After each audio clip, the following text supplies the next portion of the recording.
আজ 2024-এর শেষ দিন, শেষ মুহূর্ত। এই 24 নিয়ে আর কি কথা বলবো। এই 24 আমার অনেক কিছু কেড়ে নিয়েছে, তাই তার চলে যাওয়ার মুহূর্তে কিছু কথা বলতেই হয়। হে 24, তুমি চলে যাচ্ছ ভালো কথা। তোমাকে কাছ থেকে নয়, দূর থেকে বিদায় জানাই। তোমার মতো সময়, তোমার মতো বছর যেন আমার জীবনে আর কখনো না আসে। তুমি আমার জীবন থেকে আমার মূল্যবান জিনিসগুলো কেড়ে নিয়েছো, তাই তুমি চলে যাওয়াতে আমার এতটুকু কষ্ট হচ্ছে না, বরং এই ভেবে আমার আনন্দ হচ্ছে যে তুমি চলে যাওয়াতে আমার একটা নতুন বছর আসবে, যেটা হয়তো আমাকে অনেক ভালো রাখবে। তাই বছর শেষে তোমার যাওয়ার শেষ মুহূর্তে তোমাকে কিছু কথা বলে দিলাম। তুমি আমার জীবনে এমন একটা সাল হয়ে থেকে যাবা, যেটাকে আমি মৃত্যুর আগ পর্যন্ত মনে রাখবো। এতক্ষণ তো অনেক ইমোশনাল কথা শুনলেন, চলুন এখন শেয়ার করি বছরের শেষ দিন আমি কি রান্না করে খেলাম। কেবল ডেইলি ব্লগে আপনাদের সবাইকে ওয়েলকাম করছি। হ্যালো এভরিওয়ান, আসসালামু আলাইকুম। সবাই কেমন আছেন? আশা করি সবাই অনেক অনেক ভালো আছেন, আর আমরা আলহামদুলিল্লাহ অনেক অনেক ভালো আছি। বছরটা যখন তিতাই ভরা ছিল, তখন তাকে তিতা দিয়েই বিদায় করতে চাই। তো এই তো এখানে আমার শাশুড়ি মা তিতাগুলো ভাজি করে নিচ্ছে, আলু দিয়ে তিতা ভাজি করছে। এই করলা ভাজিটা তো আমার ভীষণ পছন্দ। মোট কথা আমার করলাই পছন্দ,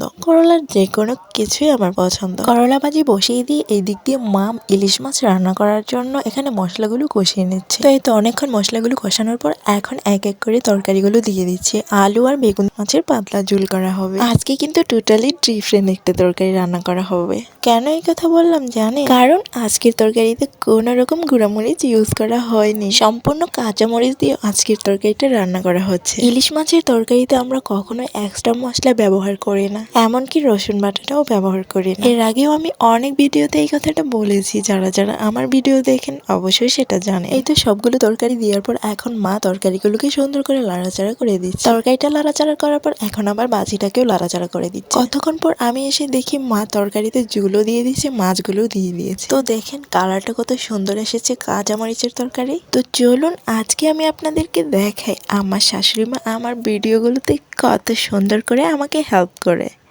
কাঁচামরিচ বাটা দিয়ে, নতুন আলু বেগুন দিয়ে, ইলিশ মাছ দিয়ে, ইলিশ মাছের ঝোল, পাতলা ঝোল দেখেন কত সুন্দর। একবার খাইলে আরেকবার খাওয়া যাবে। আমি মনে করি প্রতিটা মেয়ের জীবনে এরকম একটা সাপোর্টিভ শাশুড়ি থাকা জরুরি। বউ শাশুড়ি এরকম বন্ডিং তৈরি করার জন্য, সম্পর্কগুলোকে পরিপক্ক করার জন্য প্রতিটা মেয়েকেই সম্পর্কগুলোকে সঠিকভাবে পরিচর্যা করতে হবে। কেননা একটা গাছ লাগানোর পর আমরা সেই গাছের ফুল ফল যেটাই চাই না কেন, সেটার জন্য আগে আমাদেরকে সে গাছের পরিচর্যা করতে হবে। ঠিক সেরকমই একটা সম্পর্ক হুটহাট করে এরকম পজিশনে চলে আসে না।